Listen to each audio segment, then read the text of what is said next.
èyí lohun tí Raufu Arẹgbẹṣọla sọ nípa Akeredolu.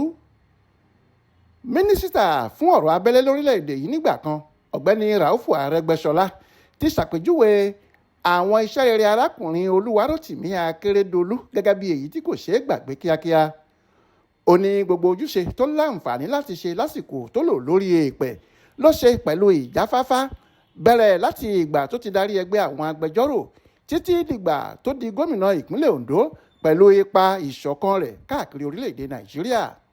Nínú ọ̀rọ̀ ìbánikẹ́dùn tí Arẹgbẹṣọla fi ṣọwọ́ sí àwọn mọ̀lẹ́bí Akeredolu ló ti sọ pé ọkùnrin olóṣèlú náà dúró gẹ́gẹ́ bí òpó pàtàkì tó ṣàpèjúwe ìfẹ́ àti ìdarí fún àwọn mọ̀lẹ́bí rẹ̀.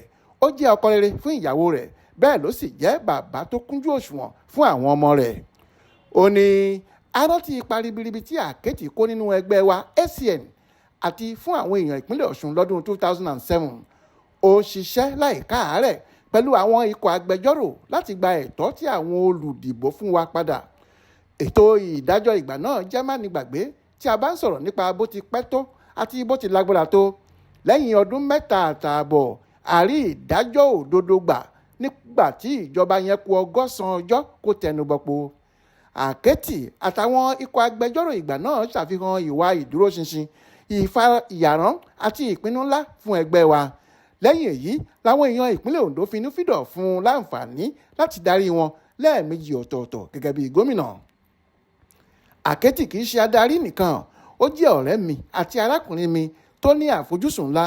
Pẹ̀lú ìfẹ́ ló fi sílẹ̀kùn ọ́fíìsì rẹ̀ sílẹ̀ fún wa lóṣù kejì ọdún 2022 lásìkò àyájọ́ ọdún 25 iléèwé tí mo lọ. Ó sì gbà mí ti ìtẹ̀yẹ lẹ́ẹ̀mejì tí mo ṣàbẹ̀wò sípínlẹ̀ Ondo gẹ́gẹ́ bí mínísítà. Arákùnrin dúró gẹ́gẹ́ bí ẹni tó fẹ́ ìdàgbàsókè àti ìmúgbòòrò agbègbè rẹ̀. Òun ni gómìnà àkọ́kọ́ tó darapọ̀ mọ́ ìpínlẹ̀ Ọ̀ṣun nípa kíkọ orin ọmọlúàbí, ìyẹn ọmọlúàbí anthem. Arẹgbẹṣọla fi kún ọ̀rọ̀ rẹ̀ pé gbogbo orílẹ̀-èdè Nàìjíríà ni yóò ní ìmọ̀lára ìpapòdà Akeredolu nítorí ẹni tó faramọ́ ìtẹ̀síwájú ni. Ó wá gbàdúrà pé kí Ọlọ́run fún Akeredolu ní àlàáfíà níbi tó wà kó sì tu àwọn mọ̀lẹ́bí rẹ̀ nínú. Florence Babasola ló ṣàkójọpọ̀ ìròyìn ọ̀hún fún Aláròyé online television.